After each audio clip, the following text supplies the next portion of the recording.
She had problems of Prince Harry and Meghan. You actually quote the late Queen, and this is after Megxit, saying about Harry, and now Harry has opted out.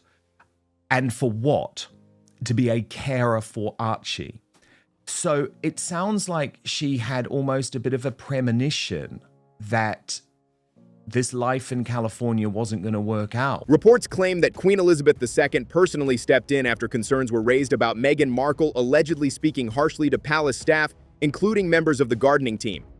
According to the story, the head gardener was upset enough to bring the matter directly to the Queen herself. That's when things reportedly got serious fast.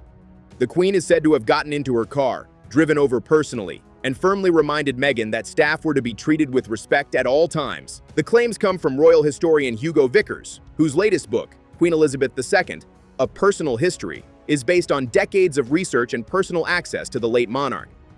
Suggested that Harry should wait a year. So it wasn't just William who had nervousness about Meghan. It was Charles and the Queen too. Prince Harry will have told Meghan Markle what members of his family said, and that, of course, will never be forgiven. But actually, there was sort of several examples of her being rude to staff. I mean, I heard, that she was rude to the gardener, the under gardener, and the head gardener reported this to the Queen. The Queen got into... Vickers says his connection with the Queen stretched across more than 50 years, including over 40 meetings dating back to 1968. That long history is why many royal watchers are paying very close attention to what he's now putting on record. What makes this situation stand out is how directly the Queen was allegedly involved. Past stories about tensions with staff had mostly been discussed through leaked emails, palace rumors, and media reports tied to former royal aides. But this version pushes things into a much more serious lane because it suggests the Queen herself felt the issue needed immediate attention. Moved down and ticked her off because you're not to be rude to staff. And what also, where I lost it, was when this kind of crazy business of Archie being born, and she's the only woman, as far as I know, if you look at the timeline, who gave birth and then subsequently went into labour later in the day. This latest discussion gained even more traction after Vickers appeared on a broadcast with Dan Wooten, where the topic was discussed in detail. The conversation painted a picture of growing concern inside royal circles during that period, especially regarding how certain situations behind palace walls were being handled. Vickers is not viewed as just another royal commentator throwing opinions around online. He has spent decades close to royal history and has long been connected to senior members of the royal family. Because of that reputation, many people see his work as carrying far more weight than standard tabloid chatter or short-term media speculation. His position inside royal history circles is a big reason this story is causing such a reaction. Unlike reporters who rely mostly on palace briefings or rotating insider tips, Vickers built his reputation through long-term relationships and historical work connected to the monarchy itself. His access reportedly came from years of trust and established connections at the highest levels of royal life. His new book, Queen Elizabeth II, A Personal History, is based on 60 years of the most personal observation and detailed research, which resulted in having over 40 personal meetings with the late Queen. Over the years, he attended major royal events, including services honoring Prince Philip, and wrote detailed biographies connected to senior royals, including work involving Queen Elizabeth, the Queen Mother. Because of that background, supporters of his work argue that his claims are being treated more like historical documentation than ordinary royal gossip. The bigger issue here is what this story supposedly reveals about the relationship between the Sussex household and the late Queen during those tense years. For a long time, people debated how concerned the Queen really was about reports coming from behind the scenes. But according to this version of events, the concern may have gone much deeper than the public realized. And that's why the Gardner story keeps grabbing attention online. If accurate, it suggests the Queen believed the situation was serious enough to handle personally instead of leaving it to palace aides or senior staff members. That level of direct involvement is exactly why this story has sparked such intense discussion across royal circles. According to royal historian Hugo Vickers, one of the biggest signs that tensions inside the palace had reached a serious level was the fact that Queen Elizabeth II reportedly chose to handle the situation herself. Prince Harry and Meghan, she had problems with the government, with Brexit and all those things, and her health, obviously, and Prince Andrew and things like that. And it was very sad that the last years were rather sort of overshadowed by that. But of course, it's only a small part of a very, very much bigger picture, the whole reign, which of course I did find absolutely fascinating. And I think we were incredibly lucky to have her for so long. Normally, palace disagreements involving staff would be dealt with quietly behind the scenes by senior aides or household officials. The Queen was known for keeping a calm distance from everyday staff disputes unless things became impossible to ignore. That's why this alleged intervention keeps raising eyebrows. The claim suggests the complaints had built up to a point where the Queen felt personal action was necessary. According to this version of events, it wasn't about one awkward moment or one heated conversation. Palace insiders reportedly believed there was a larger pattern developing behind closed doors, and that's what made the situation feel so serious inside royal circles. Vickers also pointed to another detail that has sparked years of public debate online: the timeline surrounding the birth of Archie Mountbatten Windsor in 2019. He carefully noted that parts of the publicly released timeline appeared unusual compared to how royal birth announcements are normally handled. His comments did not accuse anyone of wrongdoing, but he did say the sequence of events looked confusing based on the information that had been shared publicly. One part of the timeline especially stood out to royal watchers because it appeared to describe events happening in an order that many people found difficult to follow. For me, I'm very clear on this. I think she's the greatest monarch we've had. I know that there's obviously competition from the likes of the First Elizabeth and Victoria, but for me, it's very clear because, as you say, it felt like such an honor to grow up and be part of the Second Elizabethan age. At the same time, I did always have this horrible feeling, Hugo, that when she went, things would fall apart. Vickers reportedly remarked that, based on the public record, the situation looked highly unusual compared to previous senior royal births. He stopped short of drawing conclusions, but his comments immediately reignited long-running discussions online. What makes his remarks so significant is his reputation inside royal history circles. Vickers has spent decades studying royal records and traditions, so when he says something appears out of the ordinary, many royal fans pay close attention. Supporters of his work argue that he focuses more on historical inconsistencies and documented timelines rather than internet rumors or wild speculation. The discussion around the Sussex family didn't stop there. Another major point from the book focused on Prince Harry and the Queen's reported feelings about his decision to step away from royal duties after Megxit. According to Vickers, the Queen's view was deeply shaped by her lifelong belief in duty, sacrifice, and service to the crown, above personal comfort.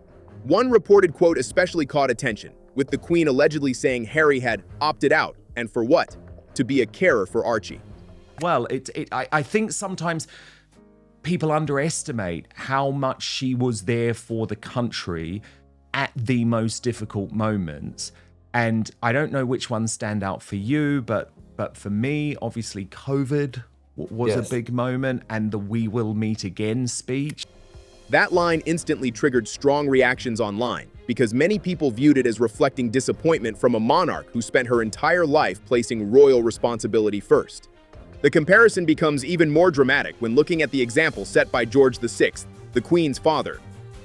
After the abdication crisis, George VI unexpectedly became king and accepted enormous pressure despite never originally being prepared for the role. The Queen reportedly saw his decision as the ultimate example of stepping forward when duty called, no matter how difficult things became. That's why Harry's departure appeared so different through the Queen's eyes. From her generation's perspective, royal life was about carrying responsibility even during personal struggles. So when Harry chose a quieter, family-focused path outside the institution, some royal insiders believe the Queen saw it as turning away from the role he had spent his entire life preparing for. That contrast is exactly why this debate still sparks intense reactions years later. Another major point raised by royal historian Hugo Vickers focused on Prince Harry losing his role as Captain General of the Royal Marines after stepping away from royal duties. According to Vickers, this was not just some symbolic title sitting on paper.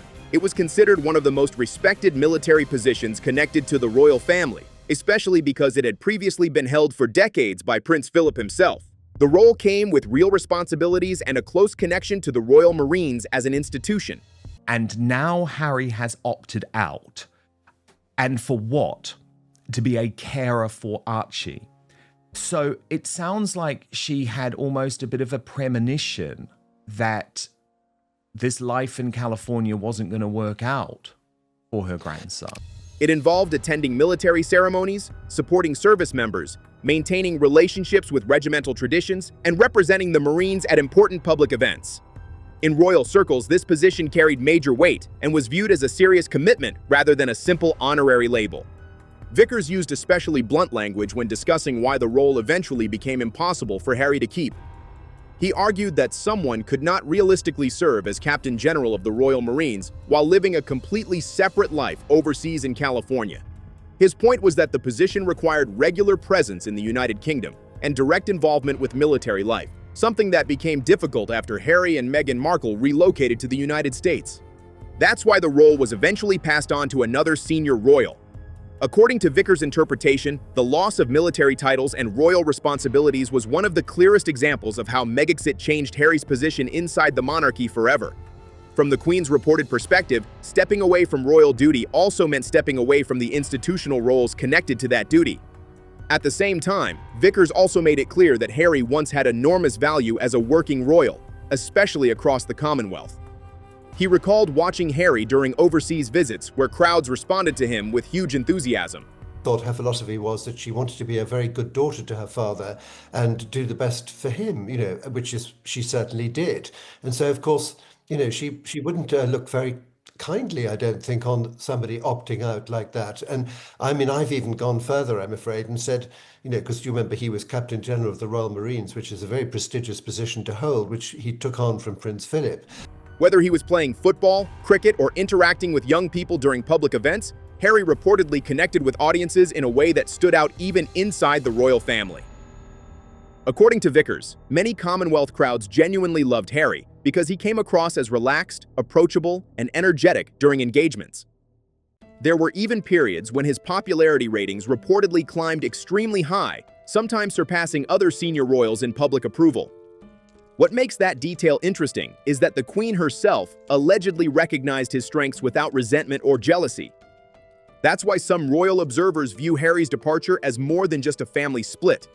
They believe the monarchy lost one of its strongest public-facing figures at the exact moment he was becoming especially effective in global royal engagements. His ability to connect with people on tours and public visits was seen as one of his biggest strengths inside the institution. Vickers also touched on another sensitive issue involving private family conversations and how information may have traveled behind palace walls. According to his interpretation, Harry likely shared personal comments and opinions from family members with Meghan during the early years of her relationship with the royal family. In itself, that may not sound unusual, but Vickers suggested the bigger issue came later, when some of those private tensions reportedly resurfaced publicly. The concern, according to this argument, was that conversations meant for private family discussions eventually became part of public interviews, documentaries, and memoirs. Critics of the Sussex media projects pointed to appearances like the Oprah with Meghan and Harry interview, the Netflix series, and Spare as examples where deeply personal family matters were brought into the spotlight. And that's exactly why debates around trust, privacy, and loyalty inside the royal family still keep exploding online years later. Well, there was a lot of sympathy for him, remember, because of what happened with his mother. And, the fact that every now and again, when he got into a sort of a scrape of some kind, people, actually his popularity soared. They thought, well, good on him. He's doing a great job. I live in a certain amount of chaos, and I found a copy of Hello magazine lying on the floor, and I picked it up, and I looked at it, and there was Prince Harry smiling and happy and things. So I thought, goodness, what's this? And then I looked at the date, 2015. Yeah. According to royal historian Hugo Vickers, one of the biggest problems inside the royal family was not necessarily the private comments being made behind closed doors, but the fear that those conversations would no longer stay private. For generations, the monarchy reportedly operated on a system built around trust and confidentiality.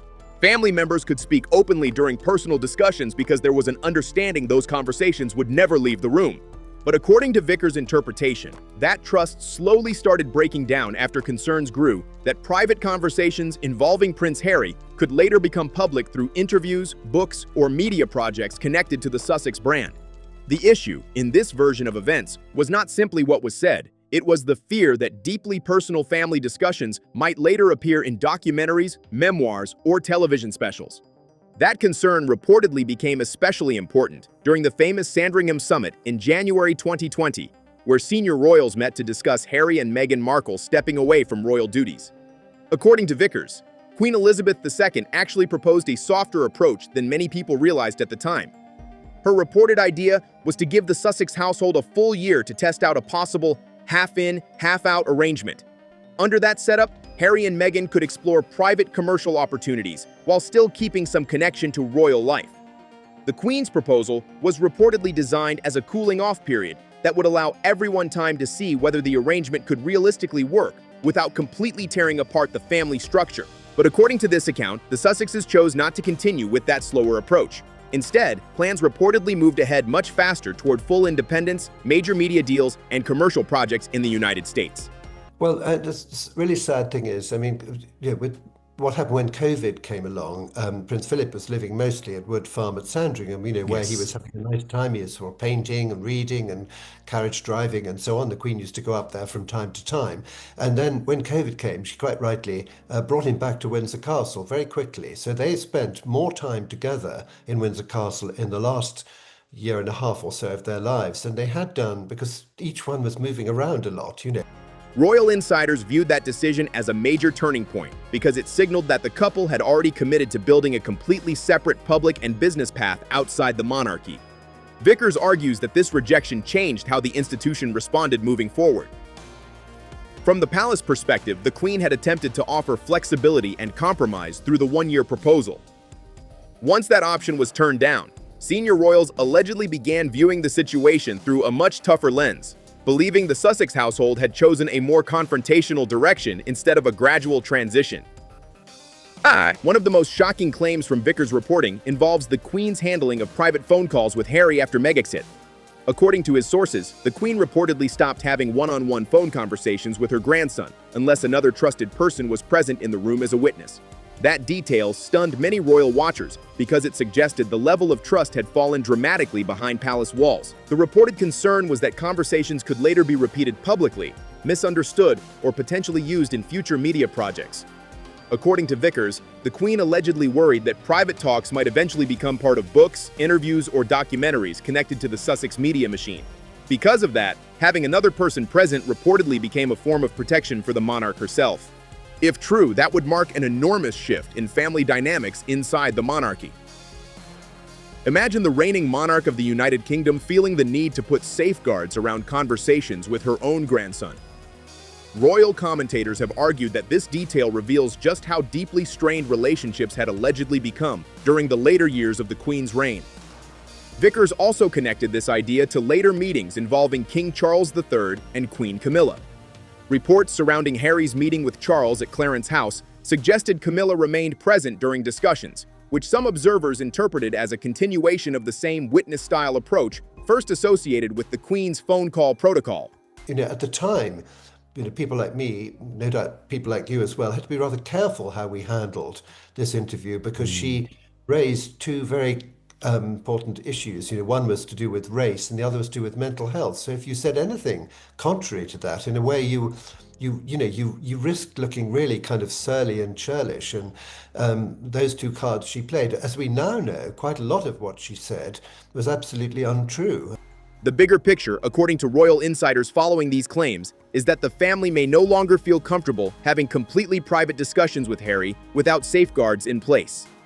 Whether people agree with that interpretation or not, the idea alone has fueled non-stop debate online because it paints a picture of a royal family operating with caution, distance, and carefully managed communication at nearly every level. According to royal historian Hugo Vickers, the biggest issue facing the royal family during the Megxit era was the growing fear that private moments could suddenly become public headlines. Over time, royal insiders reportedly became more cautious because personal conversations, family tensions, and internal disagreements were increasingly being discussed through interviews, memoirs, and streaming projects connected to the Sussex brand. Vickers argues that this ongoing situation created a heavy emotional strain on Queen Elizabeth II during the final years of her reign, and that timing made the entire situation even more painful.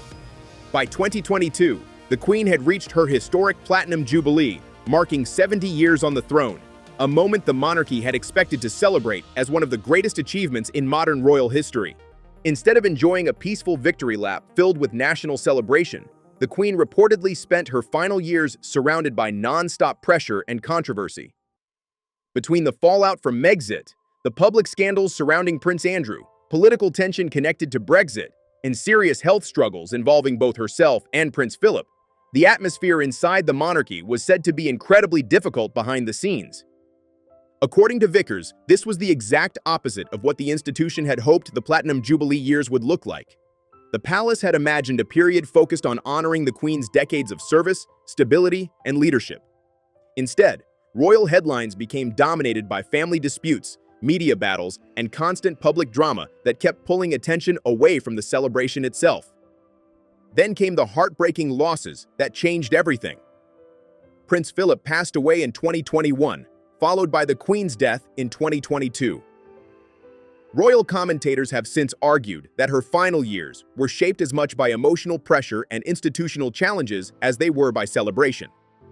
That contrast is exactly why many people now look back on the Platinum Jubilee period with mixed emotions. Vickers also pointed to one powerful example that showed the Queen's unique ability to comfort the public during moments of national tragedy.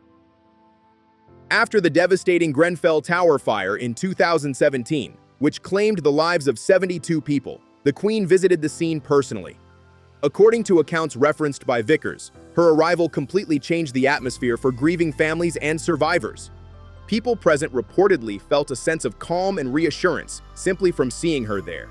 The Queen had spent decades responding to national crises, tragedies, and moments of grief across Britain and the Commonwealth. By the time she visited Grenfell, she carried the emotional weight and experience of an entire lifetime spent guiding the country through difficult moments. Vickers contrasted this with the response of then Prime Minister Theresa May, explaining that political leaders and monarchs operate in very different ways during national tragedies. Politicians often face immediate criticism tied to policy and public anger, while the Queen's role was viewed as something more symbolic, emotional, and unifying. That difference, according to Vickers, was one of her greatest strengths. Interestingly, Vickers suggested that before Megxit, Prince Harry had been developing many of those same public-facing skills himself. And again, you've got to be sensitive with this, but I think it's easier now that Prince Philip and the late Queen Elizabeth II are not here. But there are people within the British royal family, and there are members of the British royal family who do believe that stress is a big part of exacerbating cancer. Harry's ability to connect emotionally with crowds, especially during charity work and Commonwealth tours, made many people believe he could have become one of the monarchy's strongest modern representatives. But after stepping away from royal life, that path reportedly shifted into a much more commercial direction centered around media projects and public storytelling. Vickers also carefully discussed the Queen's relationship with Prince Andrew and how she reportedly viewed the controversies surrounding him. According to his interpretation, the Queen never believed Andrew had committed wrongdoing, and she continued supporting him privately even as public pressure grew around the Epstein-related scandals and legal controversies. One detail Vickers shared stood out strongly because it revealed how personal the Queen's thinking may have been. He said her view of Andrew was deeply tied to memories of him as a polite and charming young child. Vickers referenced a famous 1964 moment when photographer Cecil Beaton was taking pictures of Andrew as a small boy, and Andrew sweetly asked if the photographer wanted to take more photos. That innocent memory reportedly stayed with the Queen for decades. According to Vickers, that emotional connection may explain why the Queen continued seeing Andrew partly through the lens of motherhood rather than purely through public controversy. And for many royal watchers, that detail adds another deeply human layer to the complicated final years of the monarchy under Queen Elizabeth II.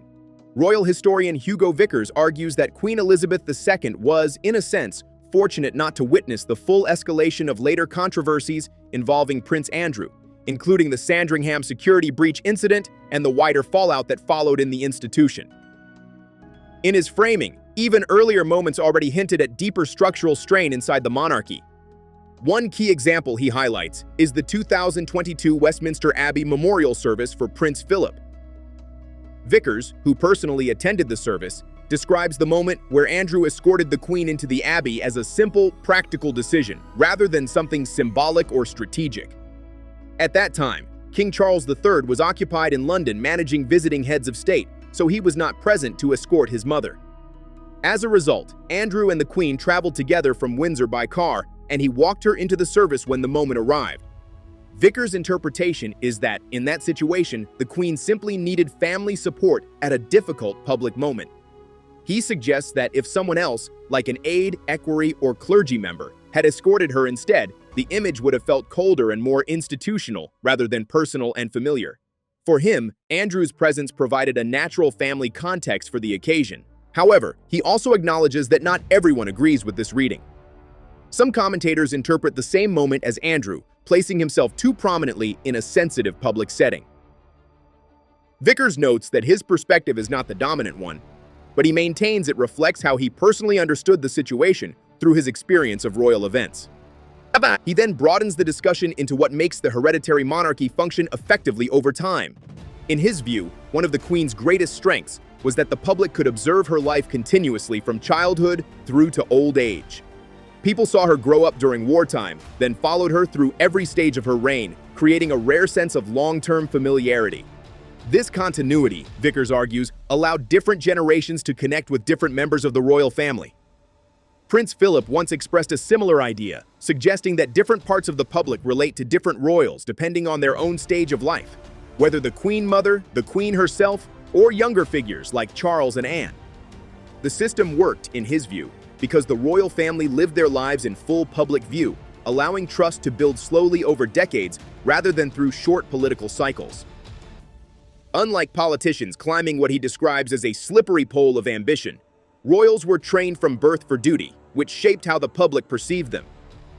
Vickers ultimately argues that this long-term visibility is what built institutional trust. The public wasn't just watching a leader, they were watching a life unfold across generations. And from his perspective, the Sussex commercial approach disrupted that model by turning previously private and long-observed family history into material for media and commercial storytelling, changing how that trust framework is perceived today. The conversion of private family material into public media content weakens the trust system, not by adding new facts, but by showing that personal history can be monetized. According to royal historian Hugo Vickers, this shift explains why multiple institutional reactions emerged, including stricter communication protocols, controlled meetings, and more formal arrangements around sensitive interactions. His broader framing brings together several disputed claims involving Queen Elizabeth II and the Sussex household into one documentary narrative, suggesting a pattern of increasing caution inside the monarchy. Readers can compare public statements with historical interpretations and see how perspectives differ over time. Stay updated and subscribe to Crown Clash for daily fresh royal updates, breaking stories, and the newest insights every single day.